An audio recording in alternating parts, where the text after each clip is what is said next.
boa noite. Sejam todos bem-vindos e bem-vindas. Estamos aí iniciando as lives do mês de maio. Boa noite, gente. Feliz em vê-los por aqui novamente. Vamos aguardar aí o Christian. Vocês me escutam bem, gente? Se alguém puder sinalizar se o som está chegando legal, eu agradeço. Tá? Nossa live de hoje é sobre o último livro do Christian, Lacan e a Democracia, lançado pela editora Boitempo. E acho que em ano eleitoral, nada melhor do que uma conversa e uma reflexão dessa aí com o Christian. E eu queria dizer que em junho o Diálogos do Lacaniano volta presencial. A gente já tem um evento aí no dia 18 de junho. Vai ser na Livraria da Vila, da Fradique Coutinho. O tema vai ser o amor. E para quem se animar aí, nós vamos trazer 3 convidadas assim incríveis. Ana Sui, a Natália Timmerman e a Rinalda Oliveira Duarte. A live de hoje fica gravada. A de junho, presencial, não. Quem estiver lá ao vivo vai poder desfrutar. Quem não tiver, vai ter que esperar uma próxima oportunidade. Que aí não dá para dar conta de tudo, né? O Christian aqui. Vamos ver se eu consigo colocá-lo aqui. Aqui, agora acho que foi. Agora deu. Oi! Deu certo! Tudo bem, Patrícia? Tudo bem, e você? Tudo jóia! Tudo jóia. Perdão pelo pequeno atraso, mas... Não, tudo bem. Eu estava conversando com o pessoal aqui enquanto isso. Deixa eu trocar o fone de ouvido, porque eu não sei o que acontece com esse fone toda vez que a pessoa entra na live. Começam as más influências. Vou trocar aqui para não nos atrapalhar.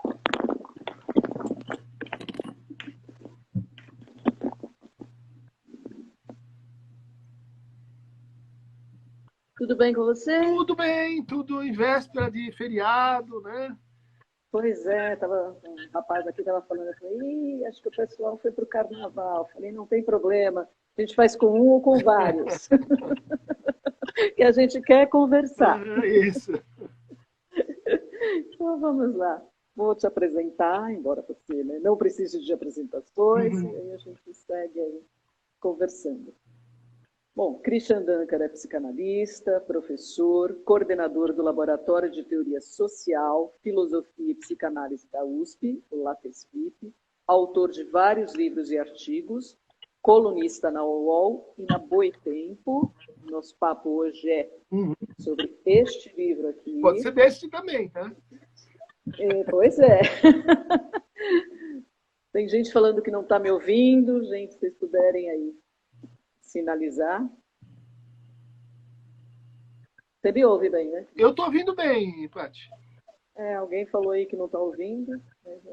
Está baixo. Talvez você aumentando o volume do celular, né? Melhorou, gente? Ouvindo bem. Tem gente que está falando que ouvindo bem. Então, vamos lá. Christian, é possível a associação entre psicanálise e democracia? De que maneira os conceitos de Jacques Lacan se relacionam com a política em geral? Existem afinidades entre psicanálise e democracia no atual contexto de ascensão de fenômenos como a antipolítica, não apenas conservadora, mas fascista em termos discursivos? Uau, uma saraivada! Eu li o livro! Eu li o livro! Eu li o livro, recomendo. Então, eu acho, primeiro, agradecer teu convite, né, a possibilidade de contigo, sabe, o carinho que eu tenho pelo Lacaniano, das antigas, né? A gente fez 9 anos. E eu sempre menciono, fiz o primeiro, né, Lacaniano. Número 0. O item 0. Bom, é uma pergunta escalonada, né? A primeira é o tipo de relação que existe entre psicanálise e política. Tá? E aí a gente, eu acho que começaria dizendo que a política é um campo que se define também pela nomeação, né? Que define-se também por a convenção, por estabelecer aquilo que é o político, né? Então, alguns vão dizer que o político é o domínio do institucional, é o domínio das representações políticas, da Câmara, do Senado, dos partidos políticos, né? E o que está fora disso é o que está fora da política. Né? Bom, essa é uma definição bastante tradicional e que começou a sofrer mudanças justamente nesse momento que é o momento contemporâneo da obra do Lacan, né? E da disseminação da obra do Lacan. Né? O momento aí a partir da década de 70, mais pronunciadamente, em que aparecem as novas críticas. Né? Crítica feminista, a crítica pós-marxista, o social studies, o cultural studies, o LGBT, no início chamado women studies, depois gay and lesbian studies, depois queer studies, ou seja, uma ramificação das tradições críticas que a gente tinha então ali disponíveis, inclusive na filosofia, né, com o pós-estruturalismo, introduzindo problemática inicialmente nietzschiana da genealogia da moral, também presente no Foucault, no Derrida, no Deleuze. Né? Então, assim, situando muito genericamente, a gente tem um deslocamento da política de tal forma que ela passa também a ser um operador para ler vida cotidiana, para ler literatura, para ler cultura de massa, para ler o cinema, para ler histórias em quadrinho, para ler relações amorosas e afetivas, né, relações de gênero. Ou seja, há uma ampliação do que a gente chama de política. E essa ampliação, ela é objeto também de uma discussão política, porque tem gente que vai dizer, não, vamos empurrar a política de volta, né, para o nível das instituições, e outros que vão dizer, não, ela agora precisa ser pensada também a partir das comunidades de destino, das comunidades de origem, das comunidades de desejo, se a gente pudesse assim dizer. Né? Então, dito isso, fica mais palatável a ideia de que há uma discussão importante da psicanálise com a política em 3 níveis. No nível assim em que a psicanálise participa desse movimento crítico, no segundo nível, quando a gente fala da psicanálise como uma comunidade e um conjunto de instituições, escolas, de sociedades, de associações, de presenças universitárias. Né? E um terceiro nível que, bom, a gente já vem há alguns anos pesquisando, que é o próprio interno à experiência clínica. Né? Então, que tipo de circulação de poder, que tipo de política a gente vai ter ali dentro do tratamento. Né? Então, foi para isso que a gente desenvolveu essa ideia assim, de que, ainda que de forma tácita, a gente acaba apoiando, se solidarizando ou recusando certas políticas de sofrimento. Tá? Então, todo psicanalista, né, com o seu estilo, com a sua formação, ele acaba tendo que se posicionar nesse emaranhado de políticas de sofrimento. Né? E se ele pode fazer isso de forma mais consciente, mais advertida, ou ele pode fazer isso de forma mais ingênua, né? de forma mais assim, espontânea. Não quer dizer que um caso vai ser melhor do que o outro. Bom, uma vez dito isso, a pergunta que se torna, então, mais aguda é qual política? Pode dizer assim, tem o campo da política, entramos nele. Uma vez que a gente está dentro desse campo, tentei defender no livro que existe uma afinidade entre a política muito genericamente definida como política democrática e a psicanálise, em função de alguns argumentos. Na democracia, como na psicanálise, a gente tem uma transferência de poder da violência, da força, para a palavra. Segundo lugar, a gente vai ter um entendimento de que o campo humano, o campo social, o campo da cultura, ele é pré-definido pelo conflito. Né? Então, isso vai dizer a psicanálise, isso vai dizer a democracia também. Né? Ou seja, o conflito não é exógeno, não é assim, éramos uma família feliz e daí começaram as discussões e agora nós temos conflitos. O conflito não vem de fora. Ele já estava lá, dentro da família, é dentro de nós. No próprio sujeito, definindo o que é um sujeito. E, mais além, né, a democracia diz assim, a gente pode tratar desses conflitos pela palavra em ato, vamos voltar lá na, né, palavra oral, a defesa das suas ideias na ágora. A psicanálise também vai falar isso, né, de que existe um poder, de Lacan, em direção da cura, que vem da palavra. Palavra dita, falada. O poder na palavra escrita já mudou de configuração, já é outra coisa. O poder do direito é o quê? O poder que tem que ver com a lei escrita. Tá? O poder da história tem que ver com como você escreve a história. Então, a gente tem uma afinidade com assim, aquele sentido mais clássico de democracia. Inclusive, né, no sentido de que, olhando para a história, o que caracteriza a trajetória da democracia? Que ela foi ampliando o número de vozes que ela acolheu. Ela foi tornando as coisas mais e mais assim, conflitivas, porque tem mais e mais gente na ágora. Né? Então, entram as mulheres que não estavam, entram os escravos que não estavam, entram os metecos que não estavam, entram os pobres, os que não tinham propriedades que não estavam. Aí eu defendo uma política específica dentro das políticas democráticas, né, que é uma definição que foi aparecendo e ganhando força no livro, que é assim, que a psicanálise é um tipo de política inclusiva, comprando então aí uma disputa, uma tensão com aqueles que entendem que a psicanálise é uma política exclusiva, é uma política da elite para as elites. Né? É uma forma da gente manter gente de fora e não da gente incluir mais pessoas na conversa. Mas não sei se isso dá uma resposta assim, para a gente começar aqui o nosso debate. Bom, eu queria agora que você comentasse o subtítulo do livro, né, que dá para dividir aí em dois tempos. Né? Clínica e crítica em tempos sombrios. Seria uma leitura da clínica enquanto trabalho do sofrimento psíquico dos sujeitos no laço social? Uhum. E em qual lugar estaria localizada a crítica? Tá. Então, aqui é o capítulo que muitos reclamam e dizem, pô, para que tanta conversa nesse ponto? Né?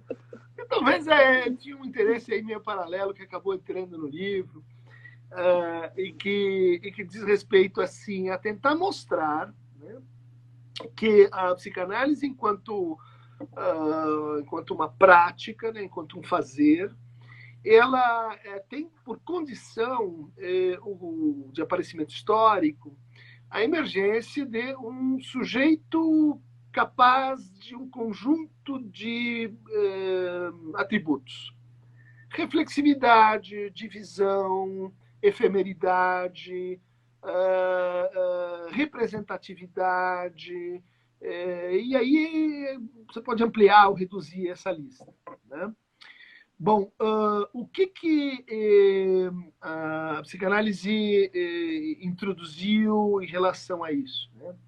A ideia de que todo esse processo crítico ele pode ser feito em relação ao próprio sujeito. Né? Então, estou pegando aqui uma tese que aparece lá no Pedro Em análise ou não. Como?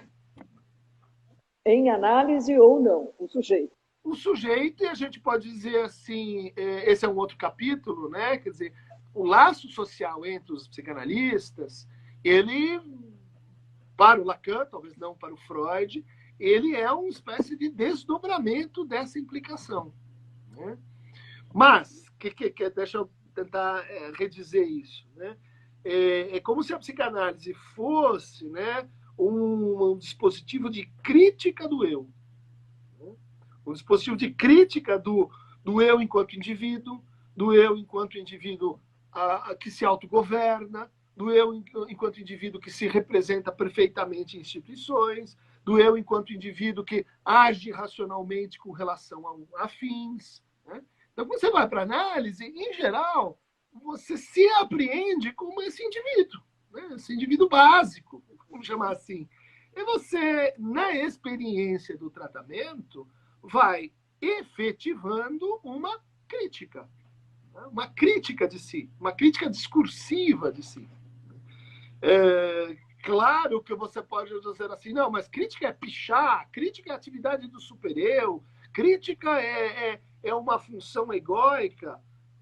Sim e não. A gente acho que diria assim, a crítica super-egóica é justamente uma crítica mal feita. Né?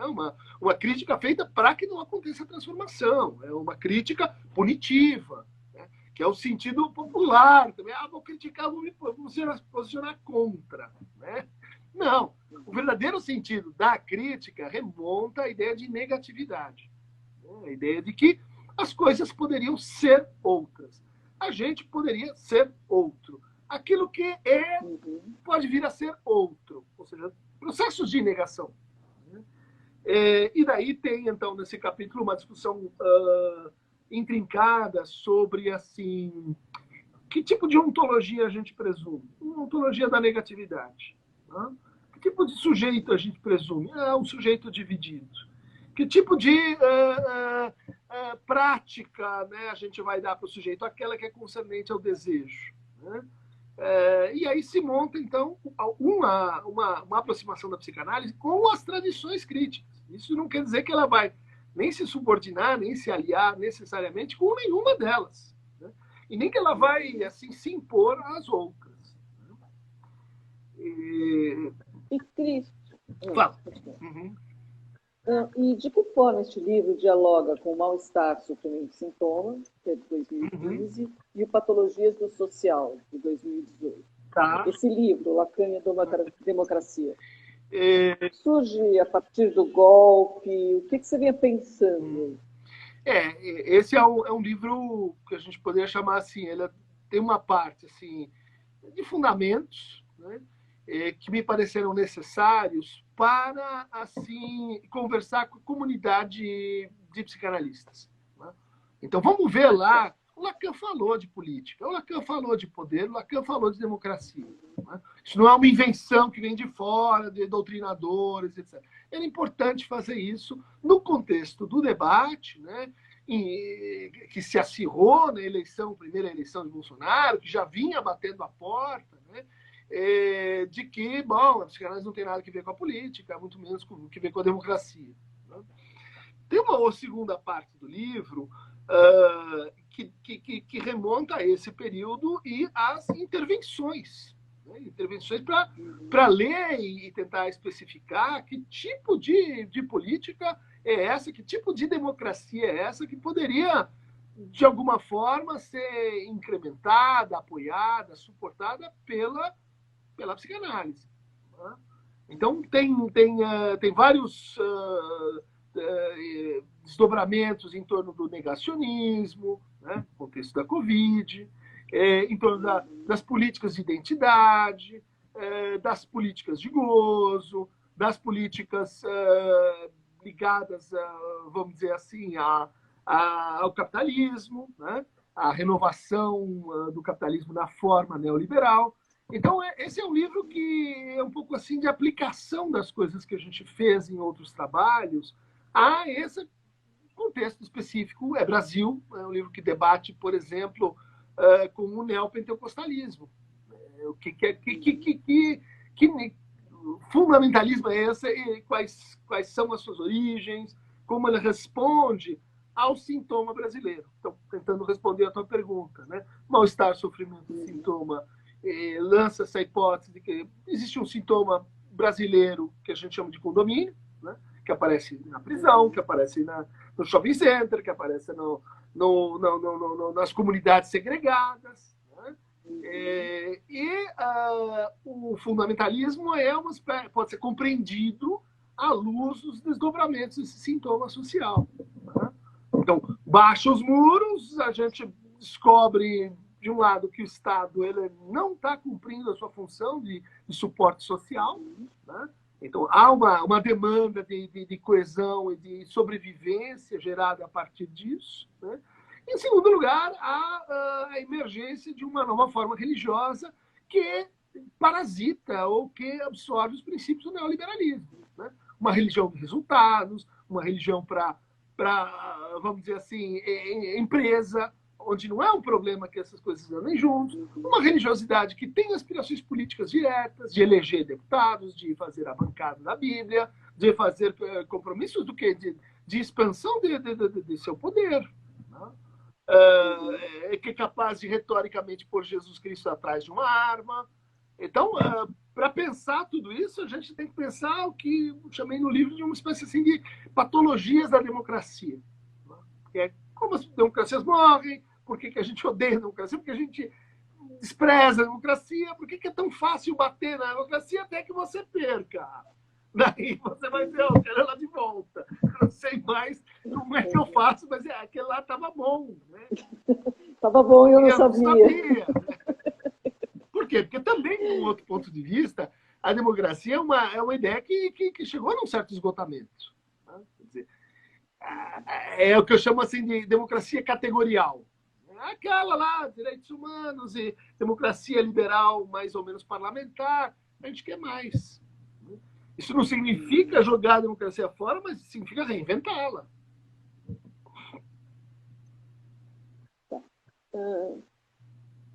Tem alguns comentaristas, alguns pensadores que falam que a gente está vivendo uma falência, né, entre aspas, da palavra, tendo em vista a prevalência da imagem no mundo contemporâneo. Queria que você comentasse isso um pouquinho. E se é mais difícil dialogar e fazer a palavra circular em governos não democráticos?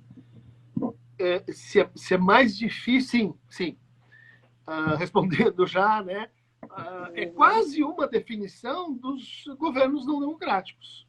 O que eles vão fazer? Vão restringir jornais, vão atacar intelectuais e artistas, vão impedir que certos grupos falem, que outros grupos tenham representatividade em instituições, que determinadas comunidades tenham mais poder, que determinados gêneros sejam empoderados. É a contradefinição da coisa. Né? Ataque à palavra. Agora, em relação à imagem, a coisa é um pouco mais intrincada, porque, em certo sentido, as imagens elas têm estrutura de palavra. Né? Um meme ela tem estrutura de palavra. O Libras tem estrutura de palavra. Né? Acontece que é como se a gente tivesse 2 ou 3 fenômenos criando uma tempestade para o que a gente entendia por palavra. Né? Primeiro, a chegada da linguagem digital, que vai convidar a gente a uma realfabetização. A gente aprendeu, a gente se formou em livro, vídeo, música. Não, agora tem uma outra coisa. Né? Linguagem digital. E isso seria, assim, acho que muito importante para o Lacan.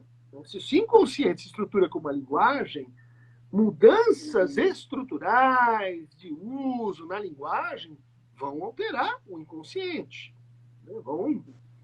Não vamos dizer assim que o inconsciente vai virar uma outra coisa, mas a gente vai ter que estudar isso. Né? O inconsciente é a língua, o inconsciente é a escrita, o inconsciente é a escrita digital. Né? Que é um palimpsesto, uma mistura de palavras com uma certa predominância do escrito, não do oral. E aí há um ataque mais ou menos circular, né, a isso que a psicanálise preza muito, né, que é a palavra em primeira pessoa, em tempo real, corpo no corpo. Né? Quer dizer, mas isso parece muito arcaico. Né? A gente está vivendo toda essa discussão, atender online, para quê? Precisa ter ali o encontro, deslocamento pela cidade. Né? Essa degradação da palavra é o próprio diagnóstico do encolhimento da democracia. Né? Então, é o controle da redução da potência da palavra. O Lacan, ele foi um pouco esquecido a dimensão poética da transmissão lacaniana, que era o que era seminário. Ele escrevia lá meio que para prestar contas para o École de Haute Étude. Não era um escritor, ele era um falador. Né? E nessa fala, oral, né? Você tem um conjunto de efeitos que ficaram ali naquele momento. A gente devia voltar nisso e dizer, olha, a psicanálise ela é uma espécie guardiã desta forma da palavra, que hoje está fazendo falta. Né?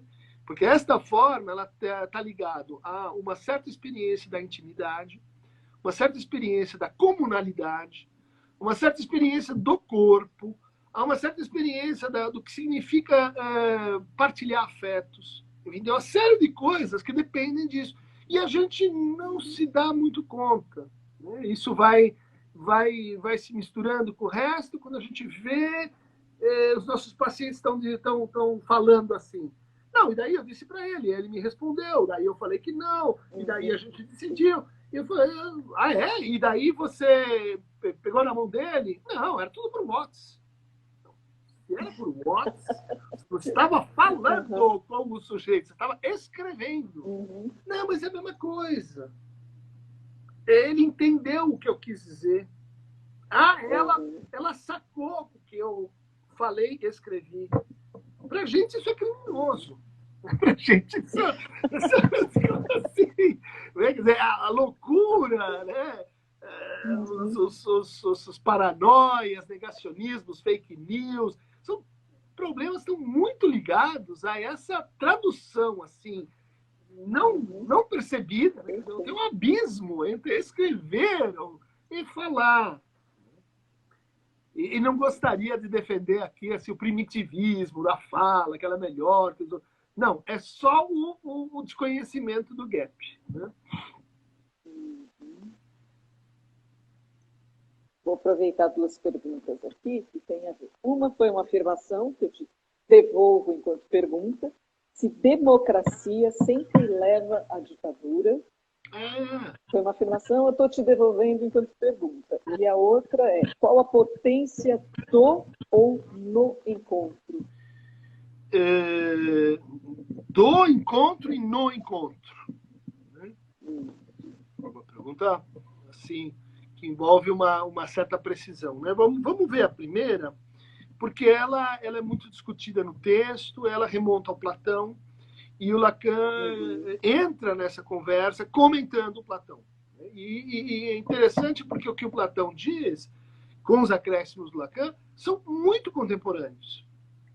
Ele diz assim, a democracia é um regime ruim, problemático, porque ela vai necessariamente nos conduzir, cedo ou tarde, a um momento de tirania. Como acontece isso? A gente vai incluindo mais pessoas. Né? Conversa primeiro pequena, depois conversa grande. Ao incluir mais pessoas, eu estou incluindo também formas de vida distintas. Né? Formas de vida que são outros universos, que são outras etariedades, que são outros costumes. Ou seja, mais pessoas, mais conflitos. Mais pessoas, diz o Platão, lido pelo Lacan, vai produzir um efeito de agressivização das relações. A gente viu isso. Tem mais gente nos meus aeroportos, nos meus shopping centers, nas minhas universidades. O que é? É uma desequilibração das nossas gramáticas de reconhecimento, da nossa territorialidade, da nossa experiência identitária. Tudo muda quando você amplia. E veja que esse é um fenômeno que tinha tematizado lá no Mal-Estar, Sofrimento e Sintoma. Como é que surgiram os condomínios no Brasil? Quando a gente teve um tremendo fluxo migratório do norte e nordeste para as grandes cidades, principalmente no sul-sudeste. Ou seja, você aumentou a diversidade cultural, a diversidade de línguas, a diversidade de raças. E o que acontece? A agressivização, muros. Isso acho que aconteceu também até 2016. Né? Mais gente, agressivização. Depois da agressivização, o que vem? o Lacan diz assim, vem o estágio das exceções. Isso é um conceito que depois a gente vai ver, né? Vai longe lá no Lacan. Quem são as exceções? De repente, por que a gente fica mais agressivo? Porque o narcisismo se inquieta com a experiência de que eu estou me transformando em qualquer um. Eu tô perdendo a minha distinção. Termo do Bourdieu, não diferença, distinção. Né? Que é aquilo que é o correlato narcísico da diferença. Eu estou como qualquer um. Então eu vou me lançar contra o outro para me afirmar numa nova distinção autêntica e etc. Então vem essa fase em que as pessoas que são excepcionais ganham muita importância. Lacan cita a estrela de cinema, ele cita o grande esportista, ele cita o grande filantropo, e ele cita também os trabalhadores que vão formar essa cama dos iguais, né? Que vão continuar a ser explorados, mas que são um trabalhador como todo mundo, vão dar essa linha de base. O que acontece quando a gente começa a produzir celebridades, subcelebridades, exceções, pessoas que estão para além da lei, para quem da lei, pessoas que são mais pessoas que outras pessoas? Isso vai dar ruim. Sim. Não pode terminar bem, porque vai chegar alguém que vai falar, olha, eu vou resolver esse probleminha político que está acontecendo aqui, porque eu sou uma pessoa especial, eu sou uma exceção. E é assim que a gente caracteriza os períodos não democráticos, períodos de exceção. Então, eu começo suspendendo a regra geral, porque tem uma coisa errada com a regra geral, porque ela está me devolvendo um espelho, né, que me equaliza. O Lacan acrescenta uma operação matemática nisso, muito interessante. Ele diz assim, a antidemocracia funciona em 2 tempos. Primeiro, você numera todo mundo. Tipo assim, você é a 12, eu sou o 23, ele é o 7, o outro é o 15. Tudo bem. A gente precisa ter uma carteira de identidade, um cair com esse, o outro caiu com o outro. Né? A gente adere a isso quando a gente quer mais gente na conversa. Me põe aí, sou mais um número no Facebook, sou mais um número no Insta. Depois que isso acontece, vem primeiro o cardinal, depois o ordinal. Agora, aqueles terminados em 7 vão no guichê 1. Os ímpares, os pares, ficam de fora. Mas como assim? Não era para fazer. Então, mas agora a democracia ficou cara. Ficou muito cara, então a gente só vai poder oferecer ela para os que são os pares. Os ímpares não vão poder entrar. Né? E você escolhe qualquer critério para fazer esse tipo de segregação. Né? Bom, tema absolutamente político é presente no Lacan. Né? Identificação, Édipo e segregação são as 3 tarefas da psicanálise em extensão. Né? Lá do Lacan da proposição. Né? O imaginário, identificação, simbólico, Édipo, e no real, a segregação. Christian, a gente tem textos do Lacan focados diretamente na prática clínica, né? Direção da cura e os princípios do seu poder, variantes do tratamento padrão, para além do princípio da realidade e o aturdir. E o poder no interior da situação analítica, o que a gente poderia dizer? Tá. Então, acho que isso vai levar a gente a recapitular alguns conceitos mais clínicos, né? Em termos do que é uma transferência. Né? Onde exatamente uma transferência ela se balda, ela se transforma numa identificação. Onde ela se transforma numa idealização. Onde ela se transforma numa fascinação hipnótica. Né? Ou seja, no começo, isso era simplesmente um erro clínico. Né? Manter o espaço entre transferência e demanda. Daí é só nesse contexto que você entende a formulação de que não se deve responder à demanda. Bom, isso tudo tem uma economia conceitual. Pensar o poder é pensar que nessas formulações a gente está, direto ou indiretamente, pensando como funcionam as relações de poder numa relação de transferência que é, em princípio, também uma transferência de poder. Saber, sujeito, suposto, saber. Onde há saber, e principalmente saber suposto, há poder. Então, não é que o analista não tenha esse poder, diz o Lacan. Sim. É que ele vai transferir e devolver esse poder à palavra. Né? A palavra do sujeito, a palavra que vem do inconsciente, a palavra... E aí a gente volta para a questão que ficou pendente. Né? A demanda do outro e a demanda no outro. Né? São coisas diferentes. Né? Uma separação fina que pertence o quê? A esse campo mais vasto, que a gente tentou fazer uma síntese, uma contribuição, que é o campo da escuta. Né? Como é que a gente define a escuta? Tem o livro lá do Palhaço Psicanalista, que é uma tentativa meio selvagem de dizer, olha, escuta é isso, escuta não é doutrinar, escuta não é fazer o paciente concordar com você, escuta não é produzir uma equivalência entre a demanda do outro, né? Aquilo a qual todos nós estamos confrontados na medida que chegamos ao analista, e o analista não se mete muito, o que ele encontra? O outro, o seu destino, aquilo que ele é incognoscível, as suas repetições, né? E a pergunta que comanda isso, o que você quer de mim? Né? O que o outro me demanda? Em geral, nós já estamos respondendo isso com nossa posição na fantasia, posição principalmente como um objeto para esse outro. Né? Bom, então isso é diferente de a demanda no outro, né? Que é assim, como eu aloco um pedido-demanda, uma oferta, se você quiser, neste outro, neste pequeno outro, se você quiser. E o analista não vai se identificar nem com o pequeno outro, nem com o grande outro. Quer dizer, por que ele vai fazer esse desvio? Para não exercer o poder, ou pelo menos para tentar não exercer o poder como dominação.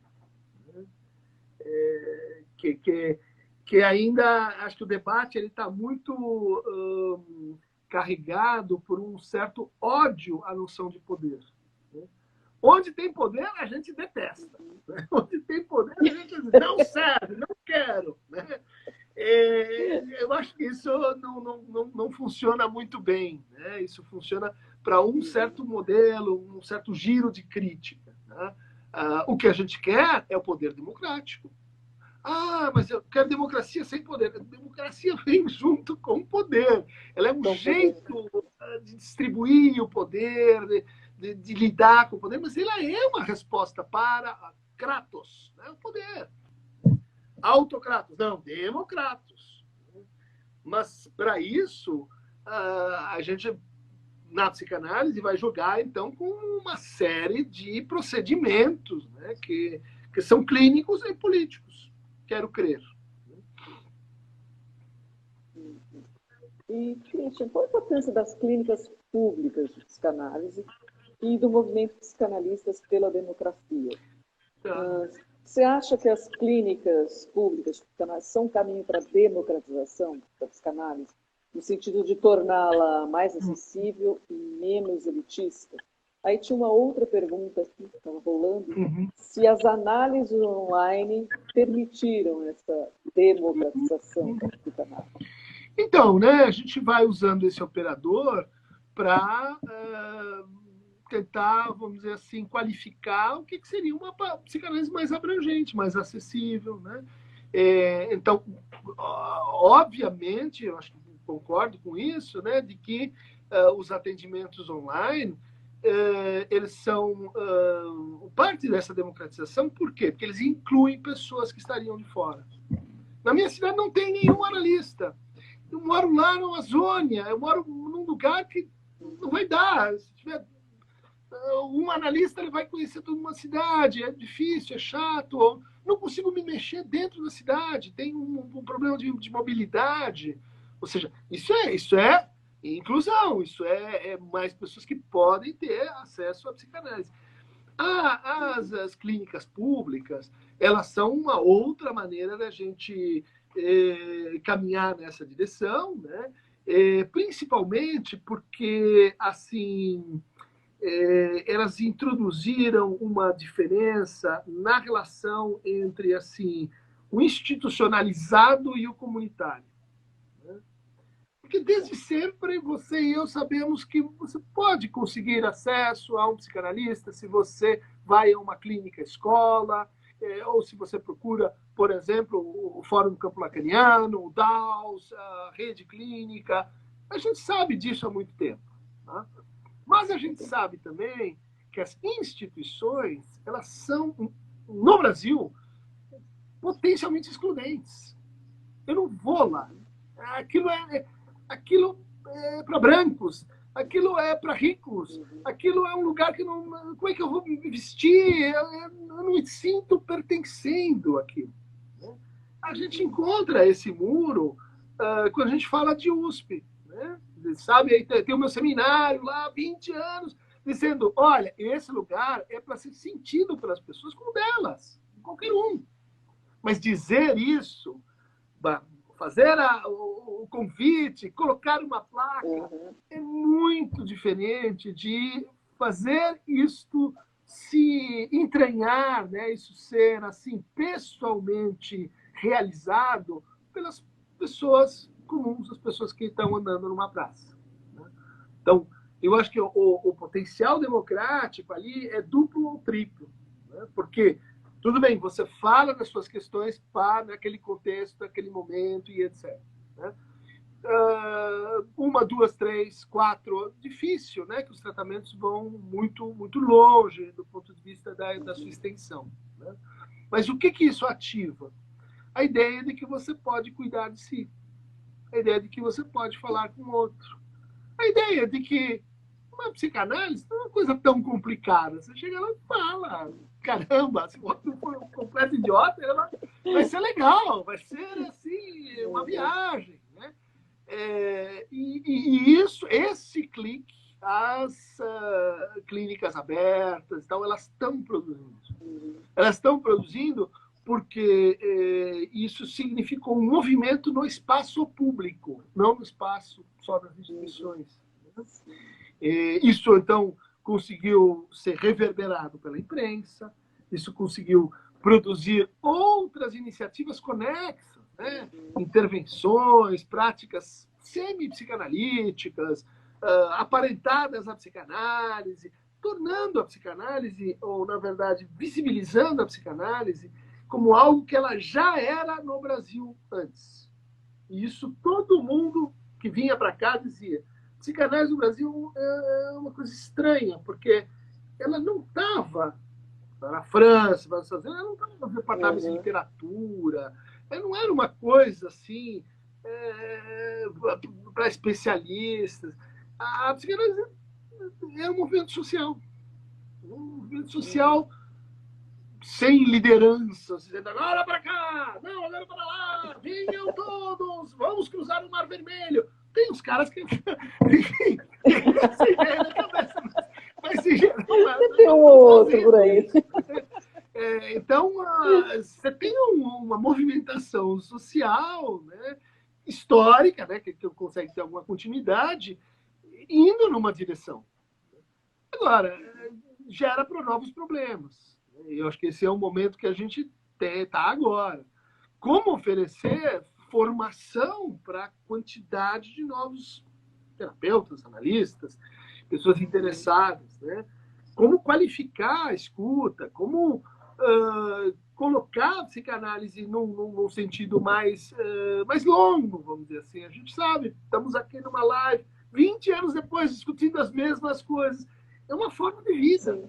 Né? Em que a pessoa entra e vai cultivando, e vai fazendo laços, e vai fazendo associações, e isso custa caro, isso custa tempo, isso, para chegar na vida das pessoas, vai ser uma encrenca. É um investimento. É um investimento que vai demandar também transformação das instituições psicanalíticas. Está acontecendo. Mas o que a gente vê é que o funil é muito grande. Poucos analistas para o Brasil. Né? E aí, a gente vai dizer, é porque não é democrática? Eu vou dizer, não, é porque não tem. A quantidade da coisa é tão pouca que você não consegue dividir. Né? Ou a divisão ela gera enfim, parcelas muito pequenas, né? de engajamento e de associação. Né? Então, isso é uma encrenca. É uma encrenca que está levando. Né? Vamos abrir, então, um curso de graduação de psicanálise. Resolve. Mas resolve... Essa é uma encrenca. Resolve mérdio, né? Resolve quando você, de novo, num tipo de transmissão, né? Institucional, impessoal, com o formato de empresa.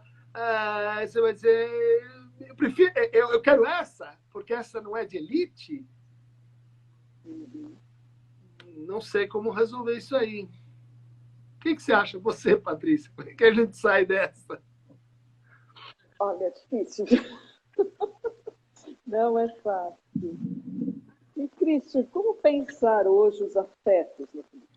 Desamparo, medo, ódio, piedade. Você coloca no livro que você vê a psicanálise como função e a política como argumento. A política como? Argumento. Argumento. Função, como função Não. e argumento. Psicanálise como função e a política argumento. como argumento. Esses são dois termos, né, do Frege, né, para definir uma proposição e para passar da lógica das proposições, da lógica da sentença, a lógica falada, vamos simplificar assim, para a lógica da forma, a lógica dos conceitos, né, que tem uma... então, toda proposição vai ter uma função e um argumento. Então, tentem pensar psicanálise política a partir, né, do que seria a função mais genérica, né, a política. Então, a política é o campo, esse universo de conflitos, de interesses, é o conjunto, vamos dizer assim. As políticas é um segundo passo nessa conversa, que seria o passo do argumento. A política e quais políticas, no sentido com P minúsculo. E aí começa o debate mais fino, né, da psicanálise, por exemplo, com as políticas públicas. O que a gente tem a dizer sobre a infância? O que a gente tem a dizer sobre a vacinação? O que a gente tem a dizer sobre a saúde mental dos indígenas?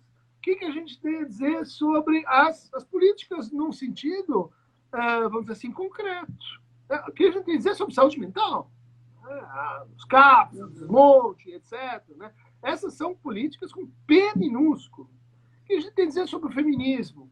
A gente tem que dizer sobre a decolonização e a luta antirracialista.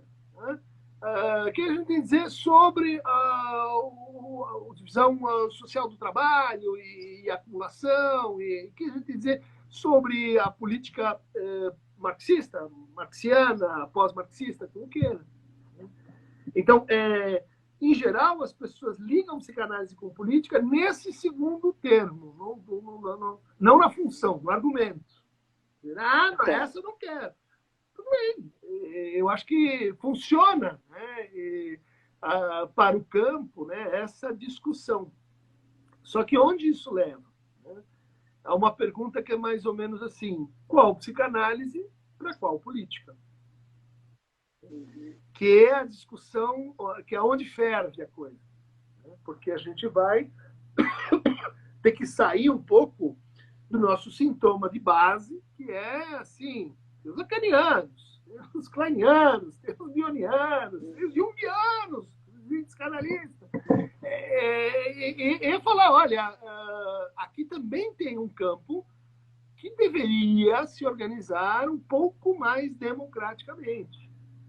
Então, que tal de parar de falar que nós somos os donos desse curral, a verdadeira psicanálise é essa que Uhum.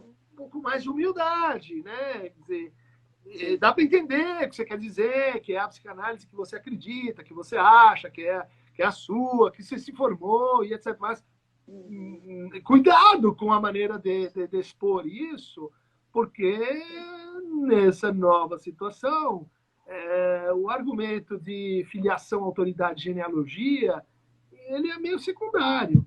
Né? O que vai se tornar mais, e está se tornando mais e mais importante, é assim, o que efetivamente a gente pode inscrever, ou seja, colocar em espaço público da forma de psicanálise que é a sua. Daí essa minha provocação. Psicanálise é uma crítica feita por outros meios. Né? Queria voltar um pouquinho na questão do negacionismo, né? O negacionismo, o ódio à democracia seriam como patologias atuais? De que forma esse negacionismo estaria próximo da pulsão de morte, conceito aí cunhado por Freud? São sintomas atuais, né? Porque assim, ganharam visibilidade contemporânea. Mas não são sintomas atuais se você pega a ideia básica, né?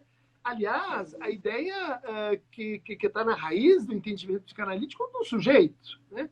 Ele se constitui por negação, por atos de negação. Mas nisso, então, você tem um gradiente. Né? Como é que você lida naquele sujeito, naquelas situações, com que tipo de negação você está praticando? Né? A gente podia usar um pouco aquela teoria da Ana Freud. Né? Você tem negações melhores e negações que são mais capengas. Né? Então, o negacionismo é um fenômeno social que articulou diversas estratégias de negação, algumas delirantes, outras projetivas, outras segregatórias, outras narcísicas. São diferentes as negações. Né? E daí a gente coloca tudo num bolo e diz, agora tem um monstro aqui, tem um bicho gigante. Acho que faz parte do nosso método olhar para isso e dizer, olha, vamos segmentar, vamos analisar, né? Analisar e decompor em partes menores. Né? É um sintoma contemporâneo. Né? Como certo tipo de polarização, como a segregação, como certas identificações, como certos engajamentos religiosos. Né? E aí, acho que a gente tem aí uma deriva importante, né? Pelo menos tentamos fazer isso lá no laboratório e nos livros, né? Que é assim, de tentar introduzir a importância e justificativa metapsicológica do conceito de sofrimento. Né? Porque, se não, quer dizer, é um sintoma distinto. A maior parte das coisas que a gente discute quando está no âmbito do negacionismo, fundamentalismo, não são sintomas, são formas de sofrimento. Agora, o que a gente aprendeu com Freud? Se você trata mal o sofrimento, se você nega, se você empacota, se você não reconhece, ele vira um sintoma. Isso acho que temos um consenso. Psicanálises acreditam nisso. Né? A contra-vontade, a divisão, a contradição, a angústia, tudo isso são o quê? Maneiras de sofrer. Nem toda maneira de sofrer cria um sintoma. Aliás, tem gente que fracassa. Eu quero fazer um sintoma, mas ela não consegue. Ela continua sofrendo, e sofrendo às vezes de uma forma aguda. Você diz, puxa, a hora que a criança monta um primeiro sintoma, geralmente fóbico, você fala, uhul! Porque aí ela vai parar de fazer xixi na cama, ela vai parar de ter medo da bruxa, ela vai parar de ter medo de estranhos, ela vai parar de sentir angústias, estados informulados do seu ser e vai dizer, tudo isso é por causa do gato. Agora eu estou com medo do gato e pronto. Resolvi que eu tenho medo do gato. Né? O gato preto não. Falei, não. É uma conquista fazer um sintoma. Que é uma das duas críticas que eu acho muito equivocadas, né? Ou muito desinformadas, na verdade. Uma é essa em torno da noção de elite. Né? Elite do quê? Né? Todos os movimentos críticos são impulsionados, pensados, divulgados por elites. Todos eles, os populares, os eruditos, os não eruditos. Então, a pergunta é, qual é a elite? Qual é a elite? A elite responsável, implicada, a elite que quer o quê, aquela elite? Não, não, não, vamos trabalhar sem elite. Isso é mentira. Isso é um engodo. Né? Não tem elite. O próprio sujeito que está falando e denunciando, isso é uma coisa de elite, em geral, ele é elite. Já se colocando, ele pode falar, caramba. Você é 1% que fala. Mas, no fundo, tem um sentido para isso, que é assim, a elite é acumulacionista, é aquele 1% que se compraz em excluir os outros. É um tipo, vamos dizer assim, ruim de elite, né? Irresponsável, ou pouco ético, vamos dizer assim. Né? E a segunda forma de, vamos dizer assim, desequilibração da questão é quando a gente pensa assim, não, mas a psicanálise, ela, como é que você falou na tua pergunta? Era... Psicanálise como função. Não, depois disso, né? E a política como argumento. Isso. A psicanálise não é uma tradição, vamos dizer assim, crítica, ela é um tipo de doutrinação, ela é uma forma de patriarcado, etc. Porque aí eu vou perguntar a mesma coisa. Sim, há psicanálises assim, há outras psicanálises que são diferentes. Né? Ou seja, qual política de sofrimento você vai empregar na tua clínica? Isso vai se desdobrar em qual leitura você faz. Né? Que Freud é o seu? Que Lacan é o seu? Que Klein é a sua? Né? Então, tinham várias perguntas aqui, Christian, sobre a psicanálise é uma ciência. É muito legal essa pergunta. E eu tenho tretado, esse o termo técnico, em torno disso. Porque eu acho assim, que essa discussão ela foi sendo relegada. Ela foi assim, tanto o Freud quanto o Lacan tinham uma discussão forte, contínua, de ponta a ponta na obra com a ciência. Não é possível você imaginar uma coisa como um método topológico dos nós para um cara que não quer saber da ciência. Não é possível você imaginar que o sujeito vai procurar a lógica, o Frege, essas coisas complicadíssimas, se ele não tivesse querendo dialogar, importar, usar, né, o discurso da ciência para alguma coisa. Mas o que acabou acontecendo? Né? A ciência, depois dos anos 70, né, ela começa cada vez mais a se entender como um empreendimento social.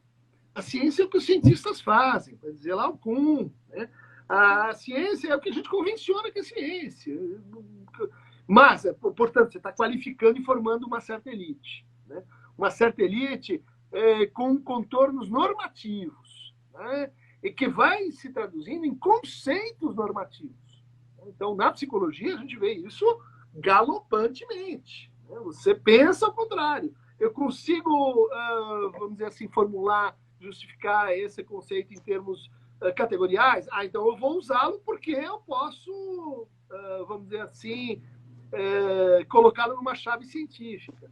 Isso produziu uma reversão do pensamento diagnóstico, produziu uma alienação clínica geral, produziu uma série de consequências. Né? Inclusive, a associação da psicanálise, da ciência com a tecnologia. Ciência tem tecnologia. A gente esqueceu completamente que a ciência ela é parte desta tradição crítica. A ciência ela pensa contra si mesma. A ciência ela é capaz de dizer isso aqui tudo está errado, vamos pensar de um outro jeito. E a psicanálise foi acompanhando assim, o movimento dos tempos e dizendo, olha, deixa a ciência para lá, deixa o diagnóstico científico para lá, deixa os autores da ciência que a gente usou um dia, deixa para lá. Saussure escreveu X, mas tem continuador do Saussure. Não, mas eu fico com o Saussure mesmo, porque foi o que o Lacan usou. Lévi-Strauss falou aquilo que falou, era ciência. O Lévi-Strauss era ciência pesada, era ciências humanas. Não, mas eu fico com o Lévi-Strauss, não vou querer saber o que o pós-estruturalismo fez, não quero saber nada da antropologia contemporânea. Quer dizer, é um tipo de atitude como o da preguiçosa. porque eu fico, daí eu tenho que seguir o que se faz em teoria matemática hoje, em teoria topológica hoje. Eu uso o autor num sentido pior do termo, né? que é uma justificação de autoridade. Né? Então, acho que a psicanálise tem com a ciência uma relação muito interessante, que é assim, nós não podemos sair dela e nós não podemos entrar nela. Então, tipo assim, para fazer psicanálise, você precisa ciência. Não, mas você é uma ciência, não sou uma ciência. Eu estou fora do que eu falo, não sou o jeito que eu falo, uma série de coisas que não vão entrar aqui no que você vai colocar no ticket de entrada da ciência. Mas então o que você é? Pseudociência? Também não, isso é falácia. Isso é bobagem que o professor de psicologia colocou na sua cabecinha. Tira devagar que não vai doer nada. Né? Vamos ler lá, né, o Popper, vamos ler o quê? Teóricos da ciência mais contemporâneos. Né? Não dá para a gente ficar bom com uma certa imagem da ciência que a gente, em geral, associa com positivismo. Palavra macabra. Isso é positivismo. Nem toda ciência é positivista. Né? O que você está querendo com isso? Né? Avivar um pouco o debate com escolas que se apropriaram de costumes científicos para excluir outras. Né? Para dizer, não, vocês estão fora. Né?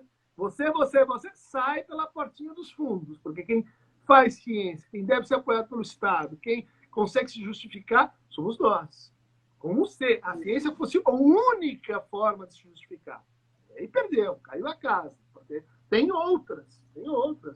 E não é essa corte de ciência e metafísica, está errado. Tá? Não é assim. Vejam só, então, o que a gente está fazendo quando a gente entra desta maneira nesse debate? Né? Democracia. Está dizendo, eu não vou aceitar essa segregação epistêmica. Eu não vou aceitar que venha alguém dizer assim, vocês estão fora da conversa, porque vocês são pseudociência, vocês não merecem estar aqui. Isso não é um violão. Isso é antidemocrático. Né? Uhum. Cristian, a gente já está chegando no finalzinho aqui, eu sei que você tem compromisso daqui a pouco, né? E pensando um pouquinho na linguagem digital, né? Como ferramenta e estratégia política. Isso pode ser nocivo à democracia? Estou pensando aqui nas fake news, nos grupos de WhatsApp. Que leitura a gente faz desse momento? Eu tenho essa minha hipótese de que há uma reação ao uso, né? Muito antidemocrático, muito violento, muito inapropriado das telas, vamos chamar assim, e eu acho que mais especificamente da linguagem digital. Né? Mas que isso não está acontecendo porque temos um novo homem ou uma nova mulher bestiais que de repente enlouqueceram, estão com venenos agrotóxicos na cabeça. E em pese que isso acontece também. Mas não tem que ver com vamos dizer assim, esse diagnóstico geral de que estamos enlouquecendo. Né? Isso tem que ver com toda grande nova forma de tecnologia criou isso. Criou exageros, criou maus costumes, começou sem legislação alguma, começou sem o quê? Sem uma cultura capaz. Hoje, a gente não sabe dizer para os nossos filhos, isso é bom uso ou é mau uso? Quanto que usa? 2 horas? Sim. 1 hora? Esse site pode? Outro? Como é que eu faço isso? Não, a gente não sabe, porque a gente está aprendendo. Então, aí o crime ou o erro é achar que a gente vai ter, assim, olha, um caminho que já está dado e que, então, vamos demonizar o objeto e porque a linguagem digital apareceu, que a gente tem esse retrocesso da democracia. Não é, porque a gente não sabe usá-la muito bem. A gente está, na verdade, né, esses fake news, exploradores, boots, são descobertas de que essa tecnologia pode ser usada para o mal. Todo o poder pode ser usado para o mal. É pior, diz o Lacan, né? Ele, em geral, ele é usado para o mal em nome do bem. Em nome do bem, e por isso ele é infinito, e por isso ele é uma forma de poder que a gente tem que pensar. Né? É uma função, né, para uma psicanálise à altura da nossa época, do horizonte da subjetividade da nossa época, pensar que é isso, que linguagem é essa. Não é possível que apareça uma nova forma de linguagem e a gente diga continua tudo igual no quartel de Abrantes. Uau. Isso é anti-lacaniano. Bom, Cristian, para encerrar, tem uma pergunta aqui interessante. Existe uma política do não sofrimento? Como não sofrer? Então, existe, mas ela é uma política custa caro. Não é a minha, mas ela é uma política, infelizmente. Ela existe, ela prospera, ela é uma política muito presente, né? A gente pode dar alguns ramos, né? Positividade tóxica. Né? Você cria uma retórica, um discurso, narrativas, dizendo para as pessoas o seguinte: a vida pode ser sem sofrimento.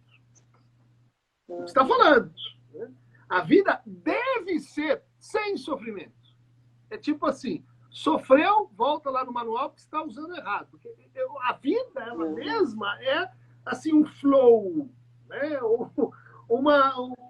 Um conjunto de bons encontros felizes que vão levar a gente a encontrar o nosso unicórnio interno, no estado de samadhi universal. E existe essa política, mas eu acho que ela, assim, causa mais sofrimento, né?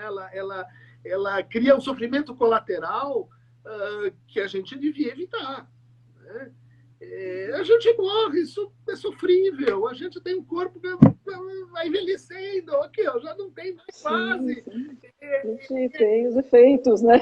No corpo, você não na vai carne. Sofrer com né? isso, porque você assim, superou? Não. Os encontros amorosos são a regra, a degradação da vida amorosa é a regra, a não relação sexual famosa aí do Lacan, o narcisismo das pequenas diferenças, uma política do não.